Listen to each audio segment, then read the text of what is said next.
Dowry abuse became so rampant that in 1983, Penal Code 498A was added to protect married women from abuse.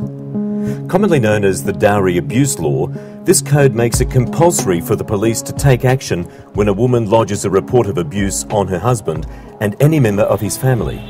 Little do lawmakers know that a law meant to protect the abused will result in perpetrating abuse of another sort. And this time, men are the targets. One such person is Ravi Mishra, a 31-year-old electronics engineer from Bangalore. Just 6 months ago, Ravi enjoyed a happily married life with his beautiful wife. But a routine medical examination would reveal something that turned his world upside down. During the abdominal and pelvic scan, they come to know that right kidney is absent in the body.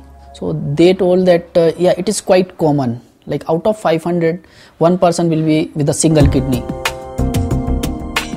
Despite the reassurance of the doctors, Ravi's wife and her family were not convinced. After that, the total way of thinking of my wife changed. As we were planning for the kid also, so that time she was feeling like maybe our kid will born with a single kidney.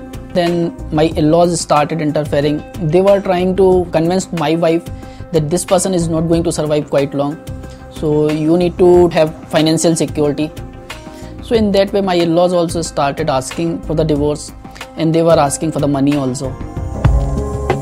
When Ravi didn't give in to what his wife and in-laws demanded, they resorted to the 498A, a law that allows for the arrest of a man without a warrant or evidence when a report of abuse is lodged.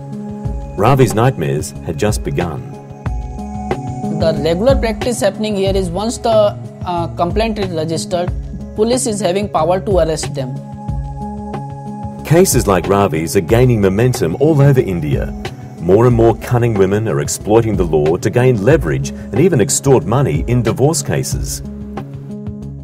To avoid arrest after being accused of dowry abuse, Ravi went on the run from the police. But that wasn't the end of his story. My wife not only implicated me, but she implicated my parents and my married sisters also. Even though my parents and married sisters, they are not staying with us, she implicated everybody. With his entire family on the run from the police, Ravi was running out of options. And with nowhere to go, Ravi turned to a friend, Anil, for help. Seeing he was in a time of need, Anil then invited Ravi and his family to stay at his home. He had no place to go. He had to leave his house, he has to leave his belongings, everything, and one night and look for another place to live in Bangalore, which is not easy. We got him shifted so that he doesn't face any problems, at least for the stay purpose, and stay away from the police who are trying to search for him and get him arrested.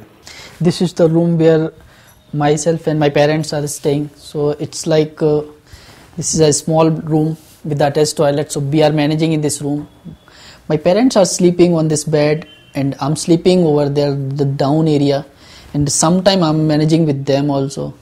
I know it's quite a small room for 3 people, but somehow we are managing.